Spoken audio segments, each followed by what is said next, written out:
तो hello everyone, welcome back to our YouTube channel Rahul Swarna GS पे। तो गाइज आप सभी का स्वागत है आपके अपने YouTube channel Rahul Swarna GS.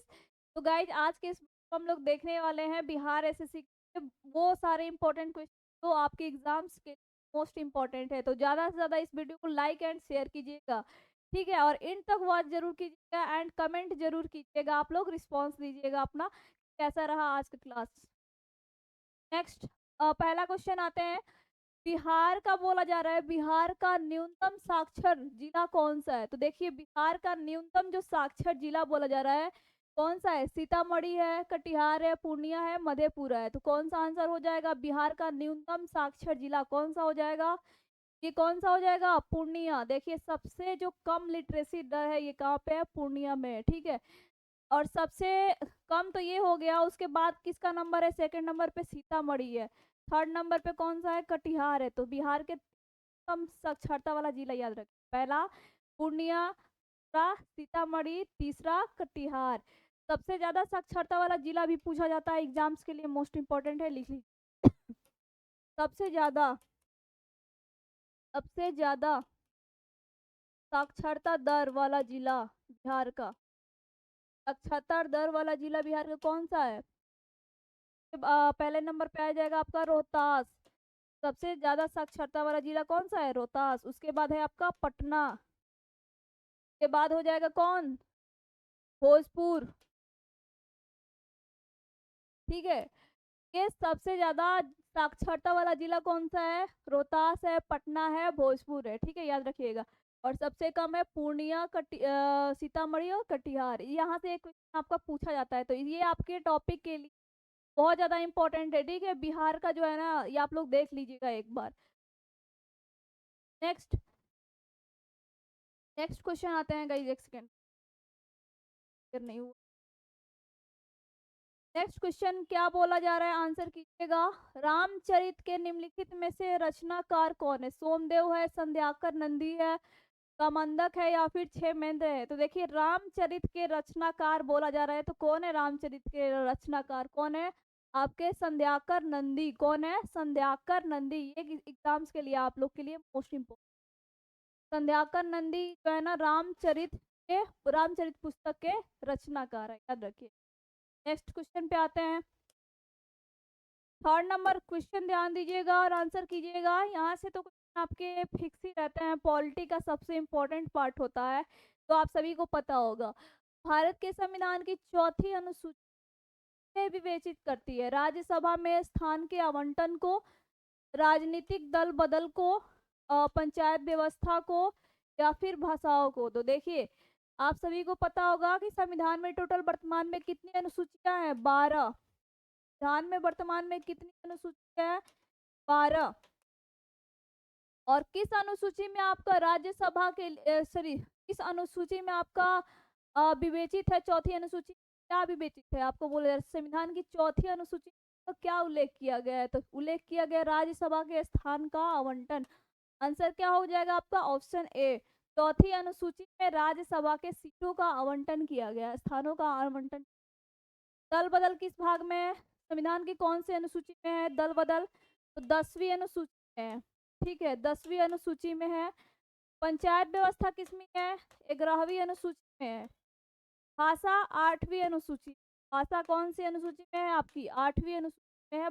22 भाषाओं का उल्लेख किया गया, भारत के संविधान के 8वीं अनुसूची में 22 भाषाओं का उल्लेख किया गया। और पंचायती राज व्यवस्था 11वीं अनुसूची में है। और पंचायती राज व्यवस्था के बारे में आप सभी को पता होगा, 73वां संविधान संशोधन 1993 के तहत लागू किया गया था, ठीक है। 73वां संविधान संशोधन 1993 के द्वारा लागू किया गया था त्रिस्तरीय पंचायती राज व्यवस्था, ठीक है, याद रखिएगा।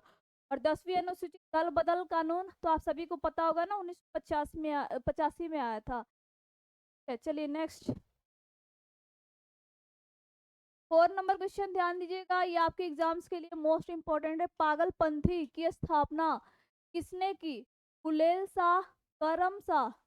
यहाँ पे कर्म होगा ना कि कर्म, करम शाह, यजुवेंद्र सिंह, या फिर स्वामी सहजानंद? तो आंसर क्या होगा? पागलपंथी। तो देखिए, पागलपंथ की स्थापना किसने किया था? तो करम शाह ने किया था। किसने किया था? करम शाह ने किया था। आंसर क्या हो जाएगा आपका? Option B. देखिए ये एक धार्मिक जो है ना, ये एक धार्मिक आदेश था, ठीक है, एक धार्मिक आदेश था बंगाल में, ठीक है। इसकी स्थापना किसने की थी? करम शाह ने की थी। याद होगा आपको, करम शाह ने। स्वामी सहजानंद आपके लिए एग्जाम्स के लिए मोस्ट इंपोर्टेंट है, आप लोग कई बार पढ़े होंगे। एक बार मैं रिपीट करती हूँ। 1929 में इन्होंने किसान सभा का गठन किया था। बिहार प्रांतीय किसान सभा का गठन, बिहार प्रांतीय किसान सभा का गठन किसने किया था आपका 1929 में? स्वामी सहजानंद ने किया था आपका, स्वामी सहजानंद ने। ये आपकी एग्जाम्स के लिए मोस्ट इंपॉर्टेंट है, याद रखिए। चलिए नेक्स्ट क्वेश्चन पे आते हैं। रेखी समिति का संबंध किससे है? रेखी समिति, तो देखिए रेखी समिति का संबंध किससे है आपका? अप्रत्यक्ष कर से, राष्ट्रीय आय से, कृषि साख से, या फिर बेरोजगारी के अनुमान से। तो आंसर क्या होगा आपका? रेखी समिति बोला जा रहा है ना, रेखी समिति, तो रेखी समिति का संबंध किससे है? अप्रत्यक्ष कर से, अप्रत्यक्ष कर से। राष्ट्रीय आय से संबंधित समिति कौन सी है? तो याद रखिएगा, पीसी महालनोबिस समिति,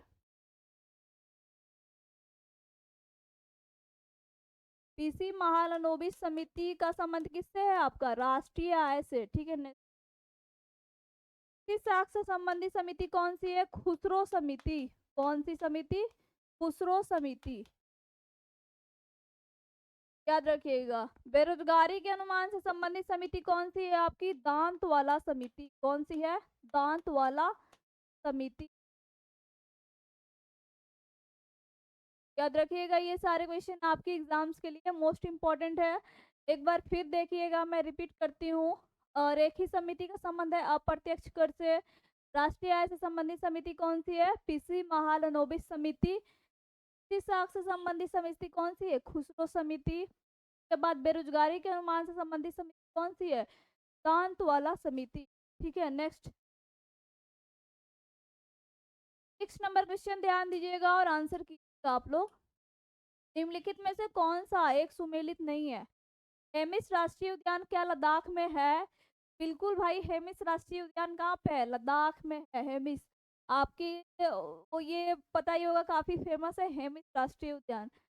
तो अंसा राष्ट्रीय उद्यान कहाँ पड़ता है? तो देखिए अंसा राष्ट्रीय उद्यान बांदीपुर, बांदीपुर, ये सभी कहाँ पड़ता है? कर्नाटक में पड़ता है, ये भी सही है। बाल फक्रम राष्ट्रीय उद्यान, तो ये आप लोग नया नाम सुने, भी सही है। बाल फक्रम जो राष्ट्रीय उद्यान है ना, ये कहाँ पे आपका? मेघालय में है, ये भी सही है। चंदौली राष्ट्रीय उद्यान बोला जा रहा है, क्या गुजरात में है? तो चंदौली तो आप सभी ने पढ़ा होगा, चंदौली गुजरात में नहीं है, बल्कि कहाँ पे है? महाराष्ट्र में। तो ये मिसमैच हो गया, तो आंसर क्या होगा आपका? ठीक है, गुजरात ना हो करके कहाँ हो जाएगा भाई? महाराष्ट्र। चंदौली राष्ट्रीय उद्यान कहाँ पे हो जाएगा? महाराष्ट्र। अब बताइए कि गुजरात में कौन सा राष्ट्रीय उद्यान पड़ता है? गिर राष्ट्रीय उद्यान कहाँ पड़ता है गुजरात में? गुजरात में कौन सा राष्ट्रीय उद्यान है? गिर राष्ट्रीय उद्यान। गिर राष्ट्रीय उद्यान कहाँ पड़ता है? गुजरात में, जो कि किसके लिए फेमस है? एशियाई शेरों के लिए। बहुत बार एग्जाम में क्वेश्चन पूछा गया है कि गिर राष्ट्रीय उद्यान किसके लिए फेमस है? एशियाई शेरों के लिए। के लिए एशियाई शेरों के लिए फेमस है, एशियाई शेरों के लिए फेमस है आपका राष्ट्रीय उद्यान। तो याद रखिएगा, नोट कर लीजिएगा आप लोग अच्छे से, एग्जाम्स के मोस्ट इम्पोर्टेंट है। चलिए नेक्स्ट आते हैं। गुप्तकालीन पशु वैज्ञानिक कौन थे? महिमा थी, ज्ञानपथ थे, कंकड़प्पा थे, या फिर पाल काव्य थे? तो देखिए गुप्तकालीन पशु जो विज्ञानी थे, ये कौन थे? पाल काव्य। आंसर क्या हो जाएगा आपका? ऑप्शन, ठीक है, याद रखिए पाल काव्य। नेक्स्ट, शेरशाह, शेरशाह का लगान व्यवस्था क्या था? रैयतवाड़ी था, महालवाड़ी था, स्थायी बंदोबस्त था, या फिर इनमें से कोई नहीं था? तो शेरशाह के बारे में आप लोगों ने पढ़ा होगा। शेरशाह कौन था? सूरी वंश का संस्थापक था। सूरी वंश का संस्थापक कौन था? था। तो शेरशाह का जो लगान व्यवस्था था, ये किस टाइप का था? तो देखिए रैयतवाड़ी था। किस टाइप का था? रैयतवाड़ी, ठीक है।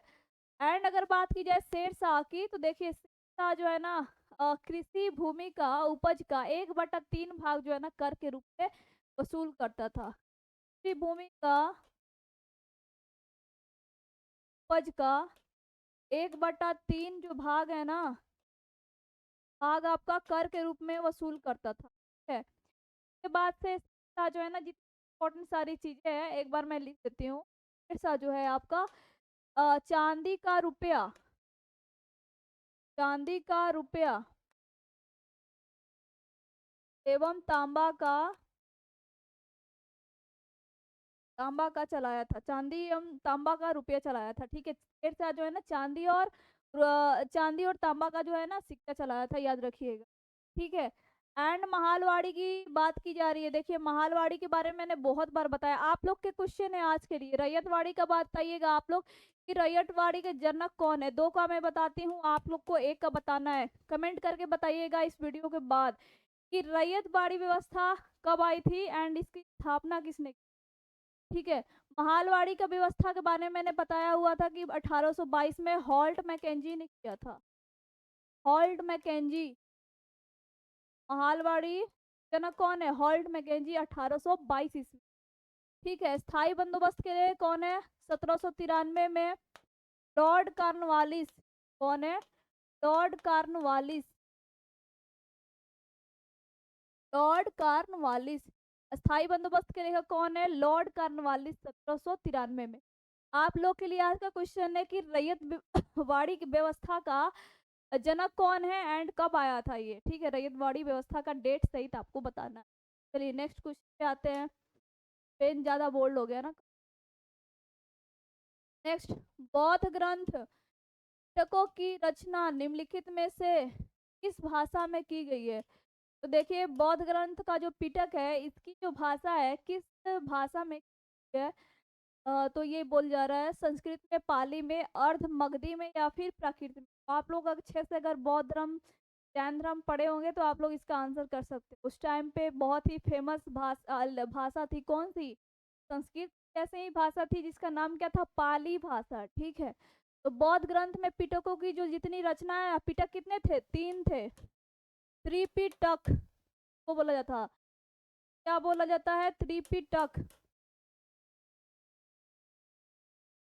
त्रिपिटक में कौन कौन था आता था? अभिधम पिटक, अभी और ज्यादा बोल्ड हो जा रहा है।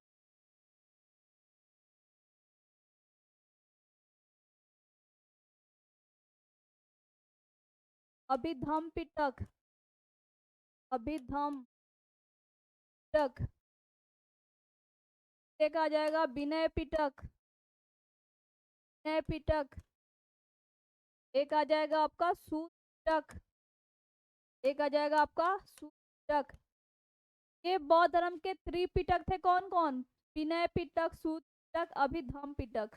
सारे पिटकों की जो भाषा है संस्कृत से मैच खाती हुई कौन सी भाषा है भाई? पाली भाषा है। कौन सी? पाली भाषा है। आंसर क्या हो जाएगा आपका? ऑप्शन बी आंसर हो जाएगा। ठीक है, पाली भाषा। जैन धर्म के जो महावीर स्वामी है उनकी भाषा कौन सी थी? आपको पता होगा, प्राकृत भाषा। महावीर स्वामी, ठीक है, प्राकृत में वो उपदेश दिए थे अपना, तो ये भी याद रखिएगा। आंसर क्या हो जाएगा आपका? Option B. चलिए नेक्स्ट 10 नंबर क्वेश्चन ध्यान दीजिएगा। भारत के प्रमुख तेल क्षेत्र क्रू एवं खारसांग, खारसांग क्षेत्र जो है आपका किस राज्य में स्थित है? तो तेल उत्पादक क्षेत्र बोला जा रहा है। भारत के प्रमुख तेल उत्पादक क्षेत्र कौन कौन से हैं? निगरू और खारसांग। क्या आपको बताना है कि ये किस राज्य में? सोम खारसांग असम में स्थित है, अरुणाचल प्रदेश में, आ, या फिर गुजरात में है। तो देखिए असम में नहीं है ये, अरुणाचल प्रदेश में स्थित है। असम में कौन कौन सा है? डिगबोई, डिगबोई। ठीक, के अलावा एक और पड़ता है, कौन सा? नाहर कटिया, नाहर कटिया। ठीक है, नागालैंड में है आपका बोरहोल्ला क्षेत्र, प्रमुख तेल उत्पादक क्षेत्र है। गुजरात में तो आप सभी को पता होगा अंकलेश्वर, अंकलेश्वर, कलोल, अंकलेश्वर और कलोल। गुजरात में कौन कौन सा है आपका? अंकलेश्वर और कलोल। ये आपका प्रमुख तेल उत्पादक क्षेत्र है, अंकलेश्वर और कलोल गुजरात का। नागालैंड का बोरहोल्ला क्षेत्र और असम का है डिगबोई और नाहरकटिया प्रमुख तेल उत्पादक क्षेत्र है। और डिगबोई तो आप सभी को पता होगा कि प्रथम तेल उत्पादक जगह कौन सा है? असम का डिगबोई, जहां से आपका प्रथम बार जो है ना तेल निकाल। नेक्स्ट 11 नंबर का इस क्वेश्चन ध्यान दीजिएगा और आंसर कीजिएगा। आतंकवाद निरोधक दिवस कब मनाया जाता है? देखिए, आतंकवाद निरोधक जो दिवस है ये कब मनाया जाता है आपका? 22 मई को। ठीक है, 22 मई को नहीं, 21 मई को मनाया जाता है। कब मनाया जाता है आपका? 21 मई को। ठीक है, देखिए इस डेट पे ये मनाया क्यों जाता है? इसी दिन जो है ना 21 मई को 1991 को जो है ना राजीव गांधी की गोली मारकर हत्या कर दी गई थी। उसी विरोध में जो है ना बॉम्ब ब्लास्ट हो गया था। 21 मई 1991 को जो है ना बॉम्ब ब्लास्ट हुआ था, बॉम्ब ब्लास्ट हुआ था। आपके राजीव गांधी मारे गए थे। राजीव गांधी, या राजीव गांधी प्रधानमंत्री थे ना हमारे भारत के, तो गांधी परिवार से बिलोंग करते हैं। तो बॉम्ब ब्लास्ट में मारे गए थे। उसी टाइम पे आपका आतंकवाद निरोधक दिवस मनाया जाता है। कौन से डेट को? 21 मई को। ठीक है, याद रखिए। नेक्स्ट, अब आप लोग थोड़ा कमेंट करके बताइएगा, जितने भी सारे लोग देख रहे हैं।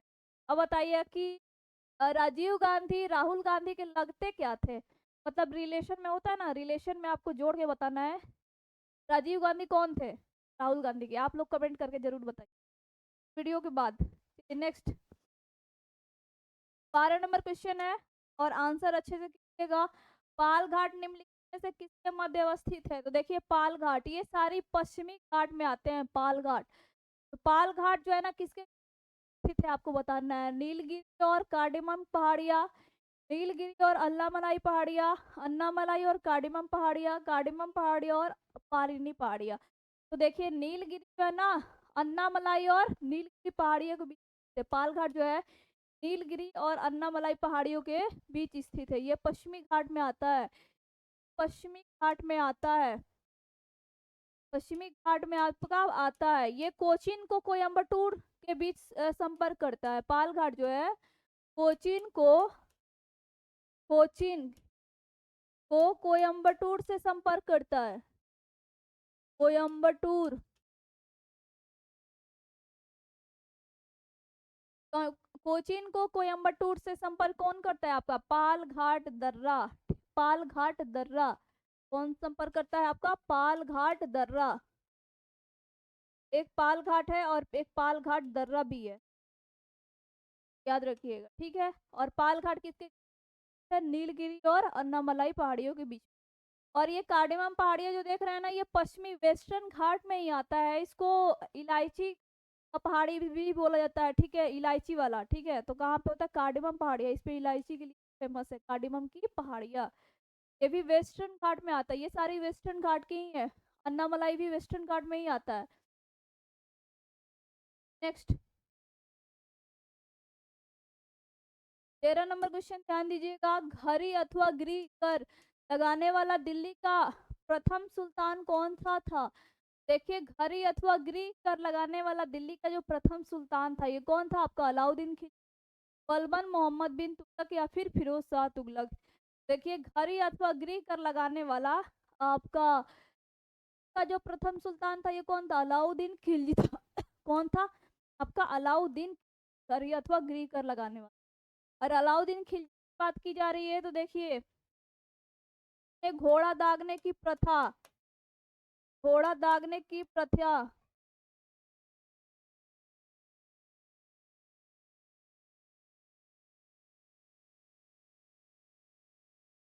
घोड़ा दागने की प्रथा, हुलिया का प्रथा का प्रचालन किसने किया था? ये आपके अलाउद्दीन खिलजी हुआ था। साथ में के बचपन का नाम क्या था पता है क्या? अली या फिर गुरसप्पा। बहुत बार एग्जाम में पूछा जाता है अली या फिर गुरसप्पा। तो ये बचपन का नाम यहाँ लिख देती हूँ। बचपन का नाम क्या था आपका? बचपन का नाम अली या गुरसप्पा।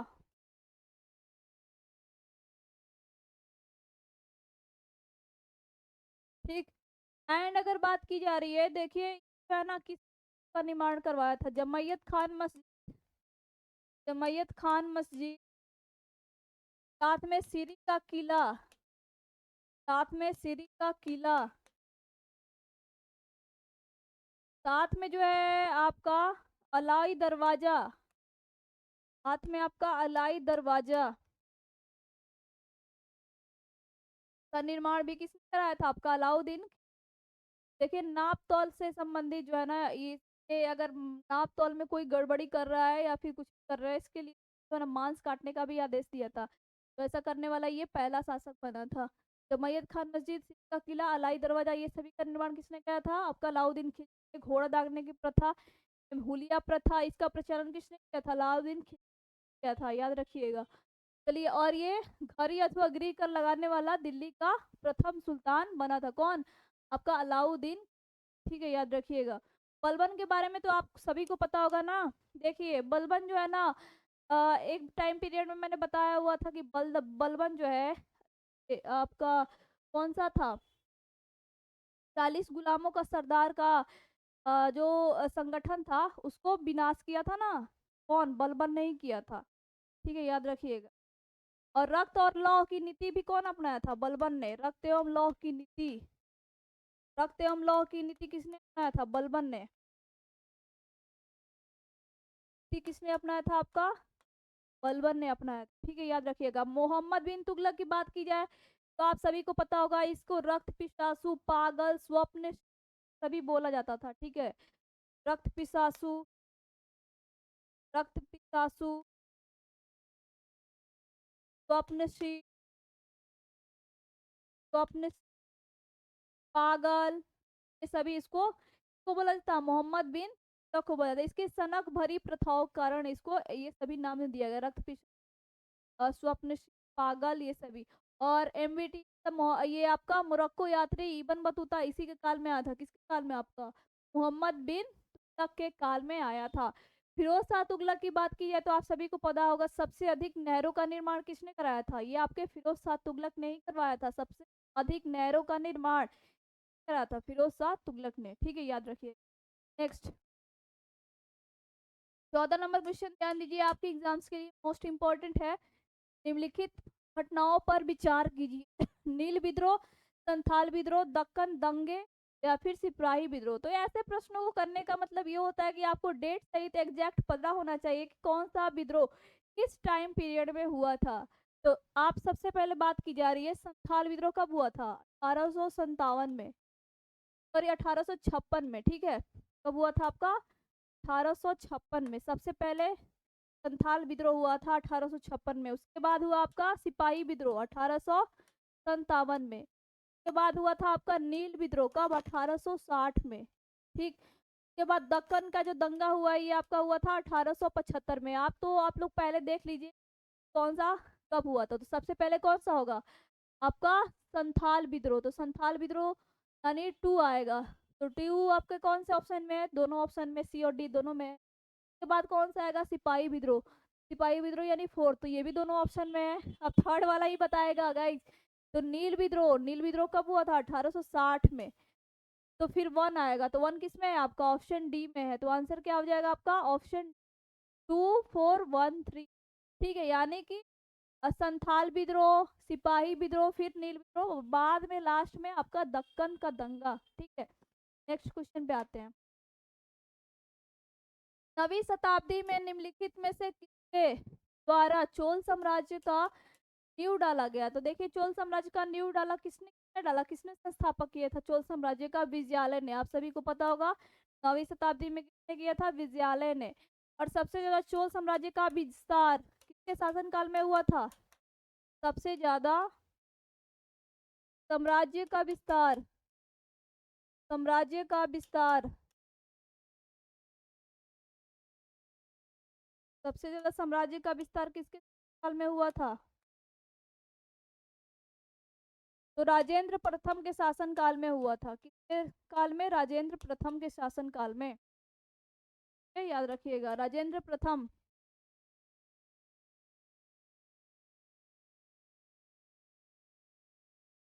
ठीक है, के बाद अगर बात की जा रही है गाइस, तो की राजधानी कहाँ थी आपकी, चोल की राजधानी कहाँ थी, राजधानी, तो राजधानी याद रखिएगा कहाँ थी आपकी, तंजौर, या फिर तंजाउर भी बोला जाता है, तंजौर या फिर तंजाउर भी बोला जाता है। और तंजौर में राज राजेश्वर ने बृहदेश्वर मंदिर का राज राजेश्वर ने तंजौर में बृहदेश्वर मंदिर का भी निर्माण करा था, चोल वंश का, याद रखिएगा। लेकिन सर्वाधिक साम्राज्य का विस्तार किसके शासनकाल में हुआ, नेक्स्ट। और आज का ये लास्ट क्वेश्चन है गाइस हमारा। आई थिंक आपको ये पसंद आया होगा, तो प्लीज को लाइक एंड शेयर जरूर कीजिएगा। मिलते हैं कल की क्लासेज में, तब तक के लिए bye and thanks for watching.